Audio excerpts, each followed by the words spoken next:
Olá pessoal, tudo bem? Aqui é o professor Marcos novamente. Vamos dar início à correção das 10 primeiras atividades do roteiro de estudos de história número 5, que eu havia postado para vocês no dia 15 de junho, na segunda-feira. Esse roteiro tem 21 atividades que vão do dia 15 ao dia 26 de junho. E temos vários textos aqui nesse roteiro com várias questões, com as 21 questões. Vocês deveriam fazer 2 questões por dia, tá? Relacionadas ao textos correspondentes, certo?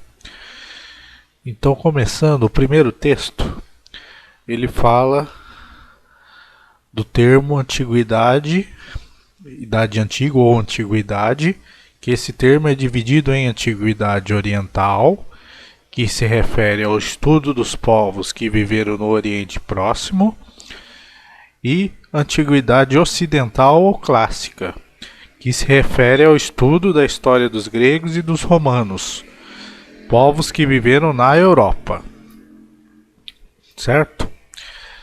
As primeiras civilizações do Oriente Próximo foram a egípcia, a mesopotâmica, a palestina, a fenícia e a persa. E um fator importante que contribuiu para o desenvolvimento dessas civilizações foi que elas surgiram próximas de rios. Quais rios? Nilo, Tigre e Eufrates. Certo?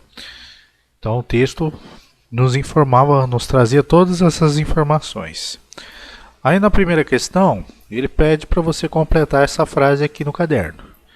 Então lá no caderno você colocaria texto 1, questão 1.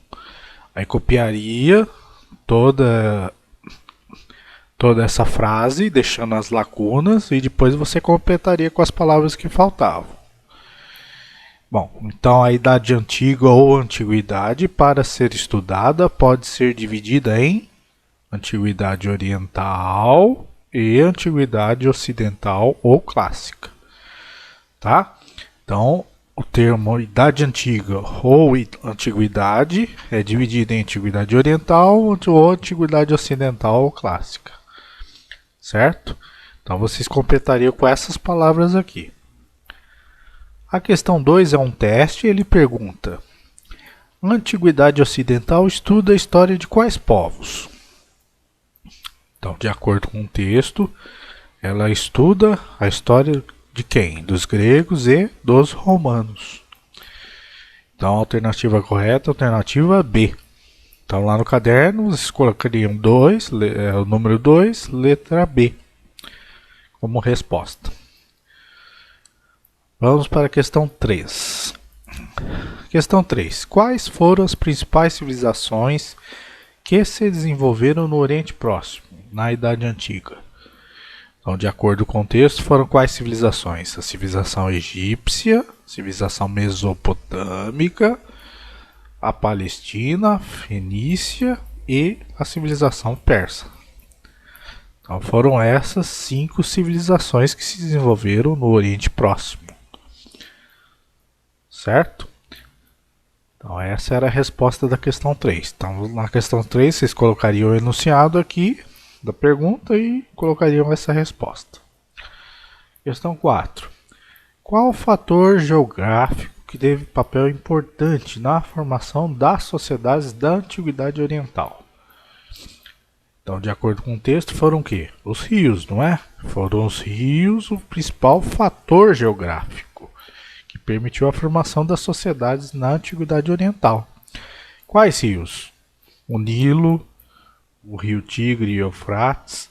O rio Nilo se referindo à civilização egípcia e o rio Tigre e Eufrates se referindo a civilizações da Mesopotâmia. Certo? Então, essas primeiras 4 questões se referiam ao texto 1. Agora vamos para o texto 2. O texto 2, ele aborda o espaço geográfico do Egito. Aborda a localização do Egito, que é o tema do nosso estudo do roteiro, não é? Onde está localizado o Egito? Nordeste da África, nordeste, norte da África. O Egito, como é que era a paisagem lá? É um enorme oásis com mais de 1.000 quilômetros de comprimento, certo? E tem um rio principal que corta aquela região, que é o Rio Nilo. Toda a região do delta do Rio Nilo, o delta é o lugar onde, as águas do Rio Nilo desagam. E desagam no mar Mediterrâneo. Então ao norte, fica ao norte. Essa região ao norte, próxima do delta do Rio Nilo, foi chamada de Baixo Egito. E a área mais ao sul ficou conhecida como Alto Egito. Tá? Esses detalhes aqui vocês vão poder observar lá naquela aula que eu postei, aula número 5. Tá? Em que eu mostro nos mapas onde fica o Baixo Egito e o Alto Egito. Fala também que o rio era importante, né, para transporte, para comunicação entre os egípcios, né, não somente para o desenvolvimento da agricultura. Fala o regime de cheias, ó, quando ele ocorre, certo? E fala que depois do regime de cheias, o solo ele fica com um limo fertilizante. Tá? Esse limo fertilizante, esse humus fertilizante, foi que permitiu o desenvolvimento da agricultura, que constituiu a base da economia egípcia. Então, esses foram os assuntos do texto 2. Aí na questão 5, onde se localiza o Egito? Quais as suas características geográficas? Como é que é a paisagem lá? Como é que é o território onde se localiza o Egito? De acordo com o texto. Então, de acordo com o texto, o Egito localiza-se no nordeste da África. O livro de vocês aponta o norte da África. Então, pode ser tanto o nordeste da África quanto o norte da África. Mas, de acordo com o texto 2, é nordeste da África. Como é que era? Era um oásis com mais de 1.000 quilômetros de comprimento e que tem um rio que circunda esse oásis, ó, o Rio Nilo, não é? Então essas eram as características geográficas, composto de um grande oásis próximas de um rio, o Rio Nilo, certo? Então essas eram as características geográficas. Questão 6. Aí a questão 6 era para copiar a frase, né, e pedir para você completar a frase completar as lacunas, né, com os termos adequados, de acordo com o texto. Então a região do delta do Rio Nilo era chamada de... O delta do Rio Nilo fica ao norte do Egito e é chamado de Baixo Nilo ou Baixo Egito, tá? Ele colocou Baixo Nilo aqui como resposta, mas pode ser Baixo Egito, tá? A região mais ao sul formava o Alto Nilo ou o Alto Egito, tá? Você pode usar tanto o termo Alto Nilo quanto Alto Egito, certo? Então, veja que toma como referência de coordenada geográfica, toma como referência o Rio Nilo, certo? Então essas eram as duas expressões que faltavam para completar essa frase. Aí a questão 7, que era um teste, né? Perguntava sobre o regime de cheias e vazantes do Rio Nilo, podemos afirmar. Então, de acordo com o texto, ele provocava sérios danos às populações que viviam às suas margens. O regime de cheias e vazantes? Não provocava danos. Ele favoreceu enormemente a agricultura? Sim, com certeza, né? Porque ele deixava aquele lodo, aquele humus, que era extremamente fértil, e deixava o solo extremamente fértil e permitiu o desenvolvimento da agricultura. Então, qual é a alternativa? Já de cara, alternativa B, tá? As outras alternativas derrubavam periodicamente os diques e destruíam os canais de irrigação? Não. E a D permitia a irrigação dos desertos que cercavam o Egito. Não, permitia a irrigação das plantações, né? Das lavouras, né? Não do deserto. Então, alternativa B, questão 7. Então, as questões 5, 6 e 7 se referiam ao texto 2. Agora vamos para o texto 3, e fala da formação do Egito. Da formação do Egito Antigo, como ele surgiu. Então, lá no 4º milênio antes de Cristo, próximo das margens do rio, surgiram as primeiras aldeias ou comunidades agrícolas, chamadas nomos. Aldeias ou comunidades agrícolas chamadas nomos. Lembra lá? Quem assistiu a aula número 5 lembra da minha explicação, não é? Que eu mostrei lá no mapa. E cujos governantes, cujos chefes eram os nomarcas. Então os nomarcas eram chefes dos nomos.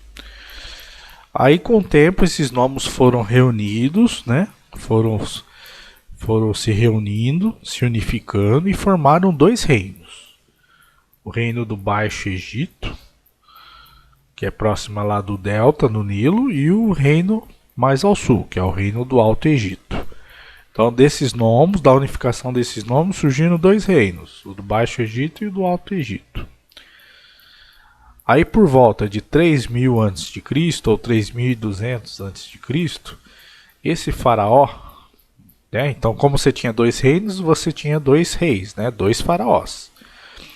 Aí por volta do ano do 3000, 3200, o faraó Menés, né, que ele era um príncipe do Alto Egito, né, quando ele assumiu o trono, quando ele assumiu o reinado, ele unificou esses reinos. Então ele unificou o reino do Baixo Egito e do Alto Egito, tá? Uniu esses 2 reinos, tá? Quem assistiu a minha aula número 5, eu mostrei lá as coroas, né? Você tinha a coroa do Baixo Egito, o faraó do Baixo Egito, você tinha a coroa do faraó do Alto Egito.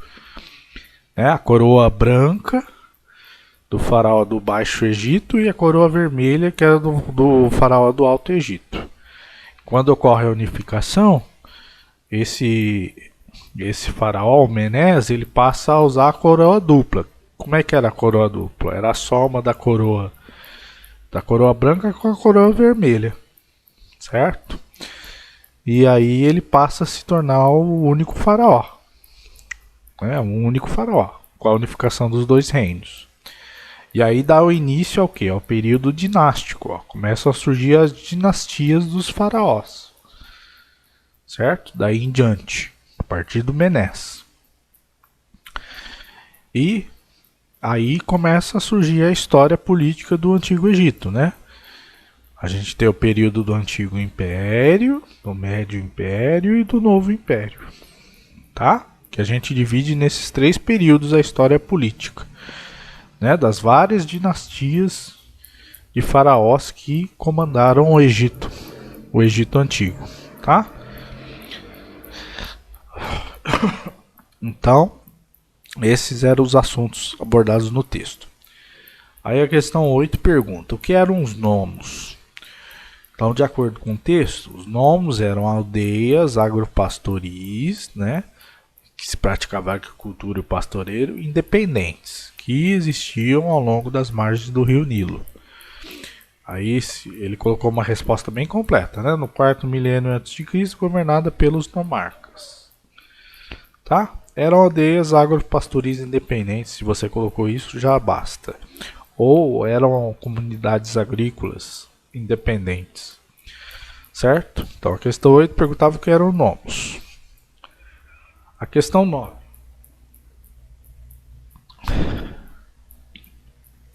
Questão 9, você tem uma frase e pede para completar as lacunas que faltam, né? Então a unificação dos nomos inicialmente deu origem a 2 reinos. Tá? Quais reinos? O reino do Baixo Egito, onde? No delta do rio Nilo, e o reino do Alto Egito, mais ao sul. Então, quais palavras você completaria? As lacunas: Baixo Egito, Delta e Alto Egito. Tá? Completaria essa frase aqui. E a última questão: como começou o período dinástico do Egito Antigo? Então, de acordo com o texto, começou por volta de 3000 a.C., quando aquele faraó Menés, ele unificou os dois reinos e tornou-se o único faraó, não é? Então, Menés, um príncipe do Alto Egito, unificou os dois reinos sob o seu comando. Certo? Então, questão 8, 9 e 10 se referiam ao texto 3. Aí na próxima correção eu vou terminar com a questão 11, tá? Então, pessoal, essas foram as 10 primeiras questões do roteiro de estudos número 5. Qualquer dúvida, escrevam aí nos comentários.